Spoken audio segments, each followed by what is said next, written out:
بسم اللہ الرحمن الرحیم۔ وضو آدھا ایمان ہے، وضو بہترین عمل ہے، وضو کے بغیر نماز نہیں ہوتی۔ وضو کر کے انسان قدم اٹھاتا ہے تو ہر قدم پر نیکی ملتی ہے اور ہر قدم پر گناہ معاف ہوتا ہے۔ وضو درجات کی بلندی کا باعث ہے۔ اور چھٹی فضیلت، دو نمازوں کے درمیان جو گناہ ہو چکا ہوتا ہے وہ اللہ معاف کر دیتے ہیں۔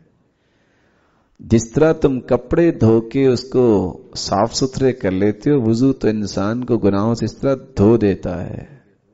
آٹھویں فضیلت، فرشتے جھگڑا کرتے ہیں کہ اس کا اجر لکھ کے کون پہلے اللہ کے پاس پہنچتا ہے۔ یہ انسان کی مغفرت کا سبب ہے۔ دسویں فضیلت گناہوں کا کفارہ ہے۔ گیارہویں فضیلت ساری زندگی کے گناہ معاف ہو جاتے ہیں۔ اور بارہویں فضیلت انسان اس طرح وضو کر کے ہو جاتا ہے جیسے آج ہی پیدا ہوا ہے۔ اور تیرہویں فضیلت، جتنا انسان اعضاء کو دھوتا ہے قیامت کو یہ چمک رہے ہوں گے اور زیور پہنایا جائے گا۔ اور چودہویں فضیلت، وضو کر کے انسان پہ جنت واجب ہو سکتی ہے۔ اور 15ویں فضیلت ہم نے آخری بیان کی کہ جنت کے 8 دروازے کھول دیے جائیں گے۔